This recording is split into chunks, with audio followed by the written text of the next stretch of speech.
2022년 10월 10일 큐티 말씀입니다. 전도서 3장 16절로 4장 3절입니다.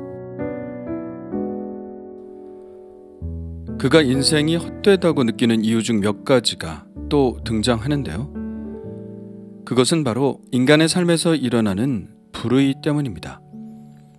불의는 인간 삶의 부조리를 느끼게 해주죠.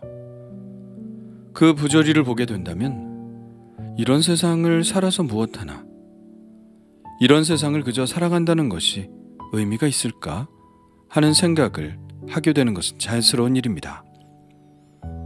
그는 이렇게 말합니다.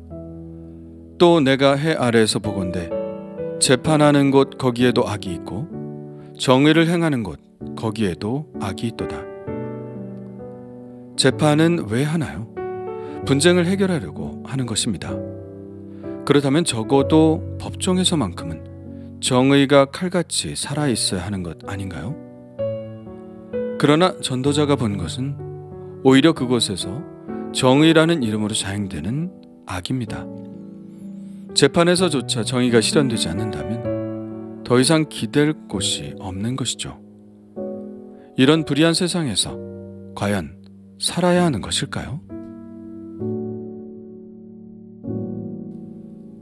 그러나 이런 절망 속에서도 그는 세상의 불의를 바라보시는 하나님을 떠올리고 있습니다.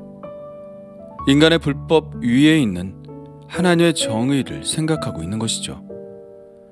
그는 이렇게 말합니다. 내가 내 마음속으로 이르기를 의인과 악인을 하나님이 심판하시리니 이는 모든 소망하는 일과 모든 행사에 때가 있음이라 하였으며, 전도자는 앞에서 범사의 기한이 있고 천하 만사가 다 때가 있다고 말하고 있는데요. 이러한 악과 불의도 심판받을 때가 온다고 말합니다. 인간 세상에서 아무리 악한 일들이 자행되어도 그들이 가장 정의로운 채 재판을 하더라도 그들을 재판하시는 하나님의 때가 온다는 것입니다. 이것은 최후의 심판을 염두에 두고 있는 말씀이 아닙니다. 하나님이 이 세상을 주관하시는 분이라면 지금은 악의 세력을 떨치지만 언젠가는 하나님의 때에 이 세상에서도 하나님의 정의는 반드시 세워진다는 의미입니다. 그가 이런 불법을 보고 간신히 마음을 잡을 수 있었던 것은 하나님의 이런 공의를 믿기 때문이죠. 우리도 지금 고난이 다가왔다고 해서 낙담할 것이 없습니다. 하나님은 이 고난도 반드시 이용하셔서 모든 것이 합력하여 선을 이루게 하실 것을 믿기 때문입니다. 기다리고 인내하면 그때가 올 것이고, 혹 이 세상에서 그때를 보지 못한다 하더라도 하나님의 심판의 날에는 틀림없이 하나님의 정의가 실현될 것입니다. 그가 이런 불의를 보고 드는 생각은 그것뿐이 아닙니다. 또 이렇게 말하죠. 내가 내 마음속으로 이르기를 인생들의 일에 대하여 하나님이 그들을 시험하시리니 그들이 자기가 짐승과 다름이 없는 줄을 깨닫게 하려 하심이라 하였노라. 여기서 하나님의 시험이 어떤 성격의 것인지는 드러나 있지는 않습니다만 맥락으로 볼 때 이러한 불의의 현장을 보고 드는 시험을 말하는 것으로 보입니다. 우리는 인간 사회에서 일어나는 부조리들을 보면 시험에 듭니다. 실족하고 걸려 넘어지죠. 그러면서 우리는 묻게 됩니다. 과연 인간의 나음은 무엇인가? 그 결과 별로 나을 것이 없다는 결론을 내리게 되죠. 어쩌면 동물보다 더 못한 것이 인간의 삶일 수 있습니다. 그런데 하나님은 왜 인생들을 이렇게 시험하실까요? 바로 그것을 깨닫게 하기 위해서일 것이라고 전도자는 말하는 것입니다. 인간의 삶과 동물의 삶이 전혀 다르지 않다는 것을 깨닫게 하기 위해서죠.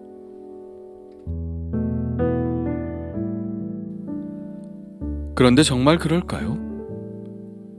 예, 사실입니다. 적어도 인간이나 동물이나 동일하게 겪게 될 어떤 한 가지 사건 앞에서는 그렇죠. 그것이 바로 죽음입니다. 19절과 20절입니다. 인생이 당하는 일을 짐승도 당하나니 그들이 당하는 일이 일반이라. 다 동일한 호흡이 있어서 짐승이 죽음같이 사람도 죽으니 사람이 짐승보다 뛰어남이 없음은 모든 것이 헛됨이로다. 다 흙으로 말미암았으므로 다 흙으로 돌아가리니 다 한 곳으로 가거니와. 동물이나 인간이나 하나님께서 호흡을 거두어 가시면 그대로 흙으로 돌아가는 존재라는 면에서 결코 다르지 않다는 것이죠.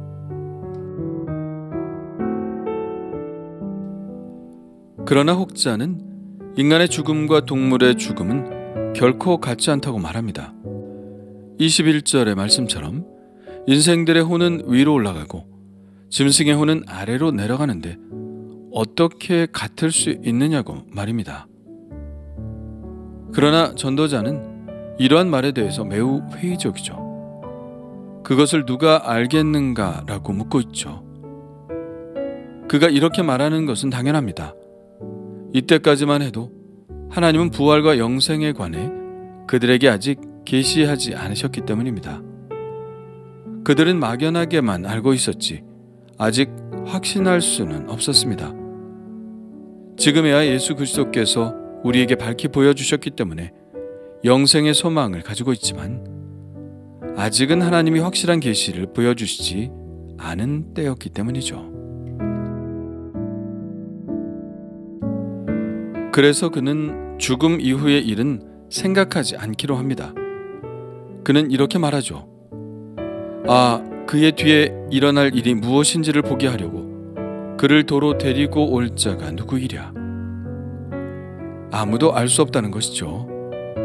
사람이 죽은 다음에 그에게 일어날 일들을 누가 그를 데리고 다니면서 보여주겠냐는 말입니다. 그러므로 그는 그가 생각할 수 있는 한에서만 행복의 의미를 제안하고 있습니다. 이렇게 말하죠. 그러므로 나는 사람이 자기 일에 즐거워하는 것보다 더 나은 것이 없음을 보았나니 이는 그것이 그의 몫이기 때문이라. 사람이 자기 일을 하면서 보람을 느끼는 일이 가장 큰 행복이라고 말하고 있는 것이죠. 앞에서도 동일한 깨달음을 이야기했었죠. 이것이야말로 하나님이 주시는 선물이라고요. 전도자가 그러한 소소한 행복을 말할 수밖에 없는 이유가 있습니다. 그것은 바로 이렇게 소박한 행복을 누리지 못하게 만드는 이 세상의 불의한 환경 때문이죠. 그는 이미 재판장에서의 불의를 보았습니다. 그러나 그것에 더해서 이 세상에서 총체적으로 행해지는 불의도 보았죠. 그는 이렇게 묘사하고 있습니다. 내가 다시 해 아래에서 행하는 모든 학대를 살펴보았도다. 보라, 학대받는 자들의 눈물이로다. 그들에게 위로자가 없도다. 그들을 학대하는 자들의 손에는 권세가 있으나 그들에게는 위로자가 없도다. 학대하는 자들은 권세와 힘을 가지고 학대를 자행하는데 학대를 받는 사람들은 무력합니다. 눈물을 흘리면서도 살기 위해, 아니 살아있기 때문에 그 학대를 다 받아내야 하는 것이죠. 더군다나 그들이 이 아픔을 위로해 줄 사람도 아무도 없다는 것이 더 큰 비극입니다.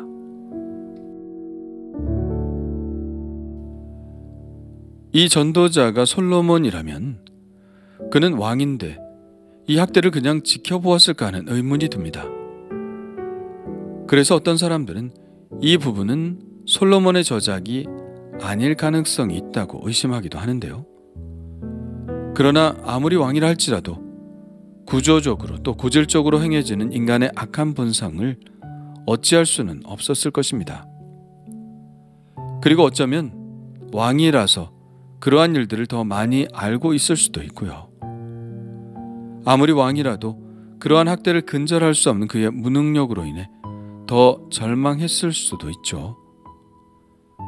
만일 세상이 그렇다면 과연 그런 학대받는 사람들에게 이 세상은 어떤 의미가 있을까요? 아무 의미도 없겠죠. 아니, 오히려 죽는 것이 낫다고 생각할지도 모릅니다. 그는 그렇게 생각했죠. 그러므로 나는 아직 살아있는 산자들보다 죽은 지 오랜 죽은 자들을 더 복되다 하였으며, 아니 더 나아가 아직 출생하지 아니하며 해 아래에서 행하는 악한 일을 아예 보지 못한 자가 더 복된 자라고 말하고 있습니다. 그러니 학대라는 것이 얼마나 인간의 삶을 말살하는 것인가요? 지금까지 전도자가 느꼈던 감정을 사실 우리도 동일하게 느낍니다. 불의가 있을 때 삶의 가치를 느끼지 못합니다. 학대가 있을 때 삶의 의미를 찾지 못하죠. 이 세상의 부조리는 하나님이 지으신 아름다운 세상을 순식간에 형편없는 것으로 만들어버립니다. 그렇다면 이 세상을 아름답게 하고 가치 있게 하고 살맛나게 만드는 것은 무엇일까요? 그것은 불의와 학대의 반대겠죠. 정의가 세워지는 것, 공평함과 배려, 그리고 무엇보다도 사랑, 그것이 우리의 삶을 가장 가치 있게 만들고 살맛나게 만드는 것 아닐까요? 혹 나는 나도 모르는 사이에 누군가에게 불의를 행하지는 않나요? 혹 나는 누군가를 학대하고 있지는 않나요? 그래서 그 사람의 살맛을 빼앗아 가고 있지는 않나요? 아니, 그게 아니라면 나는 누군가를 사랑하고 있나요? 그래서 나 때문에 이 세상이 헛된 인생이 아니라 살아볼 만한 가치가 있는 세상이라고 느끼는 어떤 사람이 있을까요? 그러기를 바랍니다.